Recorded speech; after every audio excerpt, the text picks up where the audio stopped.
Can the Knicks shock the world and beat the Celtics in a 7-game series? Well, they've got to take care of game one, and that tips off tonight. Well, Jerry Schwartz is on assignment in Boston, and he's on to talk Knicks, Celtics. Jared, what's going on, man? You just got back to your hotel room from shoot around. Anything notable during shoot around that you can kind of give us? Look, the Knicks know what's up, Brandon. To start off, always a good time talking to you. The Knicks know they're up against it here. They know what the regular season record was. They know they were 0-4 against the Celtics in the regular season. They know their long shots. They know it's a big difference between the first round where they were big favorites over the Pistons and now big underdogs against the Celtics. Um, and they don't really care. They're trying not to focus on that. They're trying to block out the regular season. And one thing they did say is they were 1-3 against the Pistons in the regular season and then beat them in 6 games. Now can they do the same thing against the Celtics? Yeah, you mentioned Boston won all 4 games in that regular season. 3 of those were by double digits. Clearly, they're the favorites walking into this series. But if the Knicks can somewhat steal game one, do you think they change the entire narrative behind this series? Yeah, just look at what happened with the Pacers and the Cavaliers last night. All of a sudden, the Pacers steal a game one on the road, and they were big underdogs going into that series. And now I feel like for the last 12 hours, all you've heard about this morning and last night is, whoa, people are talking about the Pacers in the Eastern Conference Finals now. How are the Pacers going to do against the Celtics? Look at these Pacers come. And, it just takes that one win on the road to completely switch how people are talking about this series. And the way I look at it is, you have 2 games here to win one. You got games one and two here in Boston. If you can win one of them, steal home court advantage, come back to New York 1-1. Think about how crazy Madison Square Garden will be in a game three if they can come back to New York 1-1. I think that's the mentality to have. You have 2 games here to win one, steal one of them, and all of a sudden we have a series coming back to, your home ground, the greatest arena in the world. And we talk about Josh Hart and these guys and the confidence that they have going into this series, especially coming out of a dogfight with the Pistons.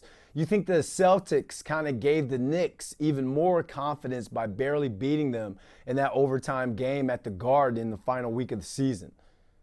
Yeah, Jalen Brunson did mention that this morning. They went 0-4, but that last game, they made it a game. They took them to overtime, and if they had decided to foul at the end of regulation, they probably win the game. And he did say that shows progress. That shows growth as a team. And look, he admitted that 0-4 is still 0-4, but he did think that was growth, and he said we've got to take everything from the growth from the first time they played the Celtics to that, and then from that to who they are now, and build on all of that. And everybody knows this is a matchup that they did not do well in. But this at the end of the day, this is a team that in the offseason, in terms of trading for Mikal Bridges and giving OG Anunoby the biggest contract in franchise history, they were labeled Wingstop. Two wing stoppers, Wingstop. Everybody likes Wingstop.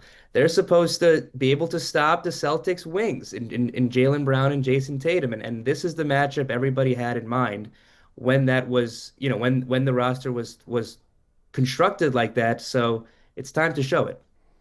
Everybody loves wing stops. I love their lemon pepper wings, but the Celtics love shooting 3-pointers, and we know how they kind of live and die by the three. So is it safe to say that the Knicks' 3-point defense will determine if they win this series? Yeah, I think that is probably the biggest factor. I know my colleague Steph Bondi wrote that for today. The Celtics shot a league high 48.2 threes a game in the regular season. The Knicks were third least at 34.1. And at the end of the day, sometimes it's a math game. We all went into sports because we don't like math, but sometimes it's just a math game.